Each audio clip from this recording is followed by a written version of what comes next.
Hello learners, welcome to the session on human resource development and sustainability. It is part of the postgraduate diploma in sustainability science course, sustainability science. So, it would be very interesting to know about human resource development and how does it relate to sustainability. So, let us first understand what is the meaning of human resource. Labor and human resource, how is it different? Labor does the work, it's like a working capital, working individuals. But when you talk of human resource, as the name indicates, it's a resource. They have immense potential. They have creativities. They have thinking power. So, human resource and labor, if we say that human resources as a individual, if we put that, if we assign any work to a person and we get that work done, that comes in the form of labor. The work is being done. But when you talk about human resources, we have to consider them that apart from the work that they are doing, they also have a huge creativity in them. They have a huge potential of improvement in the work that they are doing. So therefore, we must strive for human resource development in the country. And human resource development is also important for the development of the society and the nation as a whole, because human resource development means creating a suitable environment. It means creating an environment where we are able to give all sorts of facilities to the people, where we are able to give good education, where we are able to ensure that their health is safeguarded, where we are able to give them a good quality life, where we are able to give space to them where they can practice their hobbies. So it is a whole range of practices, measures which are being taken for the optimum utilization of the potential that they are having. So when we talk about human resource development, it means and it encompasses lot many things where we strive to create a suitable environment where they can fully grow, where they can fully get themselves mature and come up to their maximum potential. So now, why do we think that it is important to have human resource development? Because the real wealth of any country is the people, is the human resource, or you can say, because they make any country. Because by virtue of their behaviors, by virtue of their actions, by virtue of their own beliefs, by virtue of their economic activity, any aspect you take, it is very clear that humans and the people are the backbone of any nation. Other things and other infrastructure which we are getting out of the development is useless if the people are not able to use them properly. If we do not have a good or you can say educated and fully developed human resources in our country. And it is much more than the rise and fall of the national income, and it does not come simply by educating the people also or by just improving the literacy level of the people, but it has a lot more things in it, and a lot more issues are involved with the human resource development. And if we talk about the sustainable development has is a main component of human development is there in that, and it says that it is like managing a portfolio of assets to preserve and enhance the opportunity. So opportunity is also very important in the context of human resource development, because we have to give them good livelihood opportunities, we have to give them good educational opportunities, we have to give them good opportunities for expression. So opportunity has got a very important and very meaningful role in human resource development. So what are the issues which are related to human resource development? In other words, we can say that what we have to address in order to have a human resource development. So some of the important parameters, or you can say the drivers and the issues are, for example, number one is social progress. Social progress means an individual is entitled to have good health, good education, nutritious food. So all this comes under social progress. So this is also very important, because many times simply addressing the other issues and improving the economic level of the people will not help unless and until we are able to give them a social progress, a social security, a cultured society, you can say. So every individual needs to have all these things also, which are very important for its own development. Of course, economics is important, as it is mentioned. Economics means improvement in the standard of living of the people, and it comes by way of economic development, where where the individuals or the human resources are able to make their own living, they are able to expand their livelihoods, we are able to expand their opportunities, they also have the fruits of development, they are able to make economic progress, they are able to live better. That is the economics. And the efficiency means efficiency in terms of usage of the resources, where resource utilization or the natural resources, you are saying there should be equitable access to the natural resources should be there, because many times why it happens that some people as simple as that live in a damp places, some people live in a very spacious bungalows, some people do not have access to electricity, some do not have access to water. So there should be equality in terms of the distribution of the vital resources, we can say. So all these resources is very important, and it should be efficiency in the distribution of the resources. Equity must be there, whatever we are getting out of the development, it should be shared equally. There should not be a divide between the rich and the poor. The gap should be minimized. There should be equal distribution of the profits of development must be. However, in most of the cases it has been seen that we fail to address these issues. Participation and freedom are very important, where individuals are able to participate freely, they are able to maintain their cultures, they are able to have a say in the decision making, they have a role to play in different forums, they have a freedom of expressions, they have to freedom to raise their voices, their opinions. So that kind of participation and freedom is very essential. Sustainability of the action, sustainability of the environment, sustainability of the activities, sustainability of the different functions that are being done, all these measures which we are taking, sustainability of all these things are very important. And human security, a person should be made to feel secure, which is devoid of any crime, theft or any other kind of a mental torture, you can say. So these are some of the very important elements to foster human resource development, and all these things can be met by the sustainable societies, we can say. So these issues are very important, and in view of this, in order to meet all these elements, we need to have a proper and a transparent system to see that the people, irrespective of the place, irrespective of the religion, irrespective of any class, irrespective of rural, urban, they are able to have all these elements so as to use them, so as to develop and flourish in a equal manner. So there is a role of environmental governance. Just now we were talking that what is required to have human resource development. There is a role of environmental governance in human resource development. There is a need of reforms. Just now we had RTIs that has come so that people can know the different schemes which are launched by the government. So lot of reforms are required, not only in terms of economics or in terms of policies, but also with respect to the social norms and values which we are having. So lot of reformation is required. There should be transparency in the system, in the functioning of the government of their various levels, in the functioning of the organizations at the various levels. So people should feel that there is a transparent systems, and they must feel free to exercise their powers.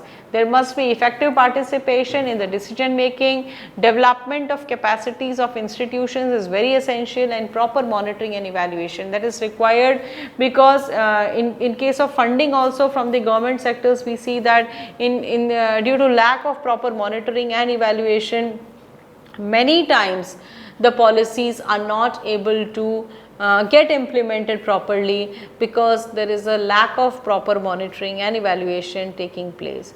So we need to check all these levels. We need to have a effective governance in order to ensure that human resource development is taking place.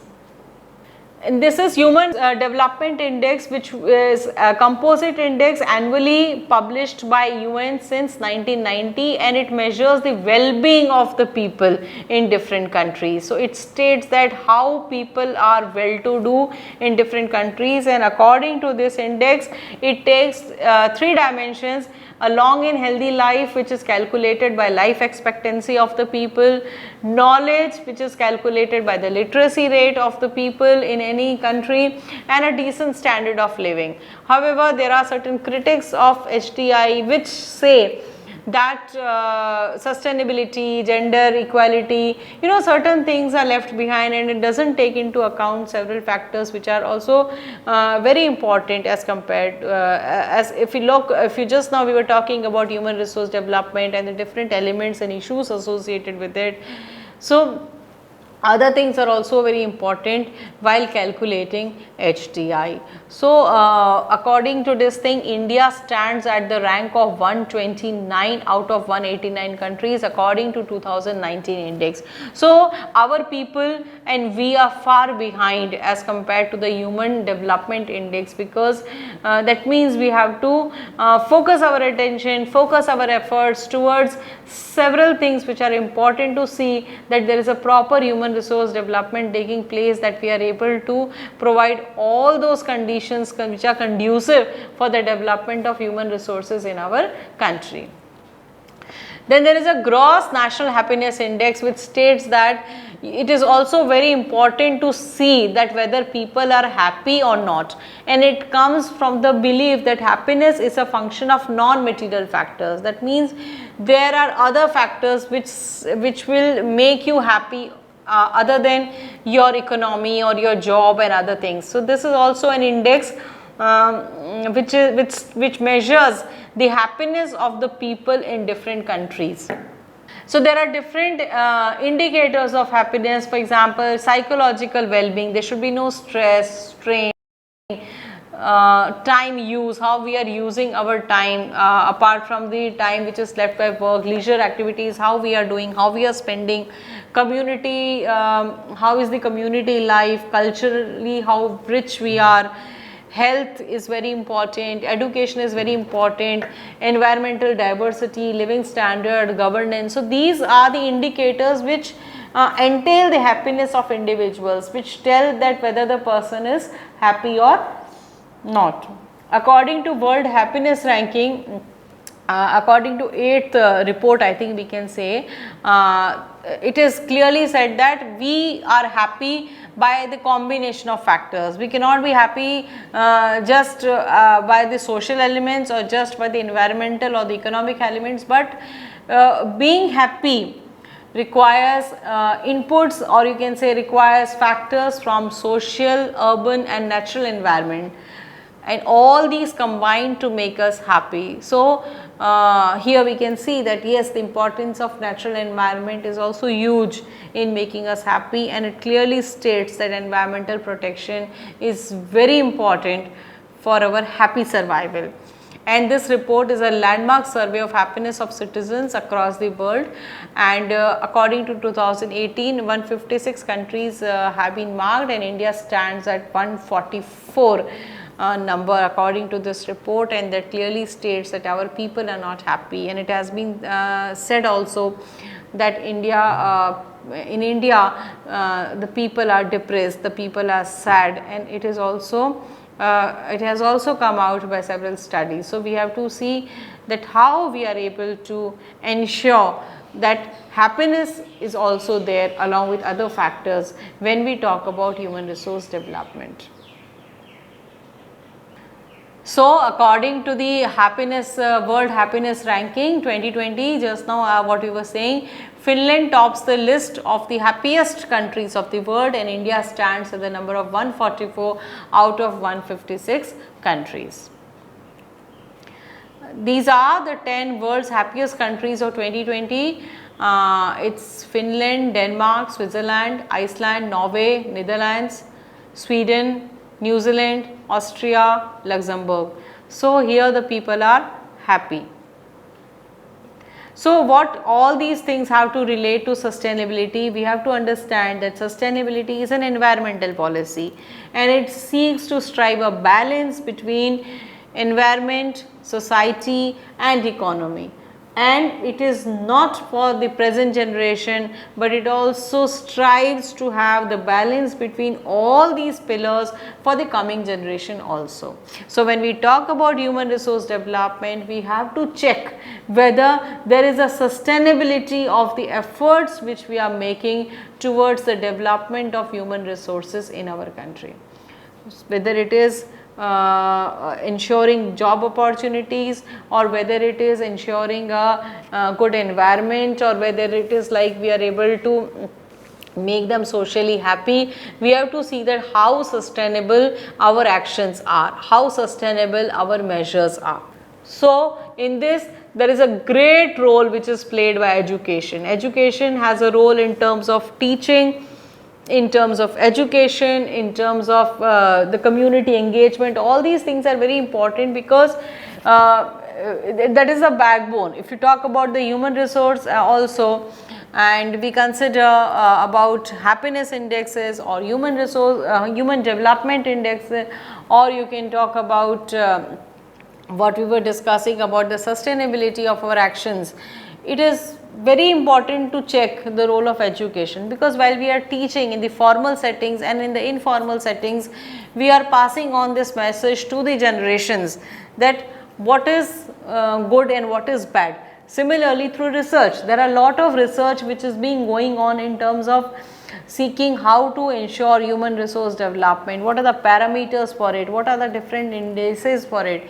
So it comes has a role of a research also, and community engagement is very important, because in the informal settings mostly people learn by watching each other, by observing each other, by community interactions. So community interactions and engagements are very powerful tool for checking the sustainability of the actions which we are doing. So that also has a great importance, and we must ensure that we are able to provide good education to our students, so that ultimately human resource comes from the young generation, from the children who are getting the education right now. So providing them good education, providing them good food, providing them better quality life, ultimately in the years to come it will guarantee the proper human resource development of any country. And it is also important to see that how sustainability is important in context of human resources, what we were talking just now. So it is actually momentum, it's a kind of a momentum in adopting the culture of sustainability. It has to come as a internal feeling, it should come as a intrinsic motivation, we can say, to change the way we are living. It comes through the change the way of the lifestyles of the people. We have to check what kind of lifestyles we are following. Is it environmental friendly or it is environmental degrading? So it creates a culture, it sets the benchmark, it sets the precedence for others and the coming generation to follow. Then there is a competitive advantage, because nowadays everybody talks about sustainability of actions, we talk about environmental protection, we talk about sustainable development. So there is a competitive advantage also, where everybody is in the race of making their own bit towards environmental protection, and in this way human resources, if it is in that form, if it is properly developed, if it is in its full potential, you can say, they will make their own efforts towards protecting the resources of the nature. There is an infusion of positive environment and ethics, we can say. So along with this, it is ethical behavior on our part to make efforts as an individual for the protection of the environment and conservation of the natural resources. So all these sustainability dimensions, sustainability of environment also, sustainability of our actions also, and ultimately sustainable development, they all come together for the overall benefit of the human resources and ultimately for their own full development. In this line, sustainable development goal, we must not forget, it is goal 4, which is quality education, and it aims to ensure equitable and inclusive education and promote lifelong learning opportunities for all. It states that education must be made available to all, and in SDG 4 there are 10 targets, and 10 targets relate to affordable education, vocational education, online education. The different tenets of education have been set, and it is believed that through right education we can pave the way for proper human resource development. Thank you.